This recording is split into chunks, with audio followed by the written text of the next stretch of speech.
Isang PhilAm na batang babae po ang natagpuang patay sa loob ng kanyang silid sa kanilang bahay sa New York. Kinitil daw ng dalagitan sariling buhay dahil umano sa pambubuli sa kanya sa internet. Saksi si Lala Roque. Sino nga bang mag-aakalang sa murang edad may isip ng isang 12 taong gulang na kitilin ang sariling buhay? Ang may dugong Pilipinong si Gabriel Molina natagpo ang patay sa kanyang kwarto sa Queens, New York. Sa iniwan niyang liham, idinetalya ni Gabby ang naranasan niyang pambubuli online.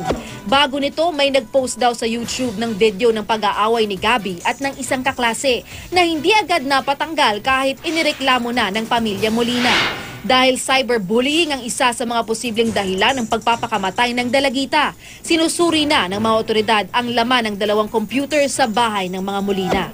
Wala raw nag-akalang may kinikimkim na problema si Gabby. Lalo't sabi ng kanyang mga magulang ay matataas naman daw ang kanyang mga marka sa eskwela. Ayon sa nakausap kong psychiatrist, mahalagang maobserbahan ng maayos ang kilos ng mga mahal natin sa buhay.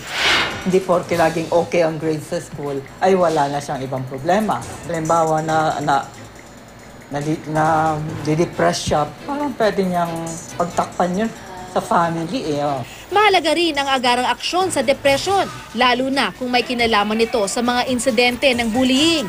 Ngayon na nagka-computer, mas challenging ngayon pag-handle ng mga bata. Pagdating ng anak mo, pwede mo, kumusta sa school, ganon-ganon, mas makakabuti yun, di ba? Kasi mayroong bata na tahimik lalo na pag binubuli, parang ayaw nga nilang malaman sa bahay, di ba? Maging sa Pilipinas, seryosong problema ang pangbubuli sa mga eskwelahan ayon sa DepEd. Kaya mayroon na umanong child protection policy ang DepEd para agapan ang bullying bago ito mangyari o alalayan agad ang isang biktima. Para po maproteksyonan ang ating mga anak sa lahat po ng uri ng pang-aabuso o pambubuli at kasama na po dyan ang cyberbullying. Ang Department of Justice naman, mas pinihigting daw ang pagbabantay ng mga internet post, kabilang ang panghihikayat sa mga bata na lumahok sa pornografiya. Ako si Lala Roque, ang inyo saksi.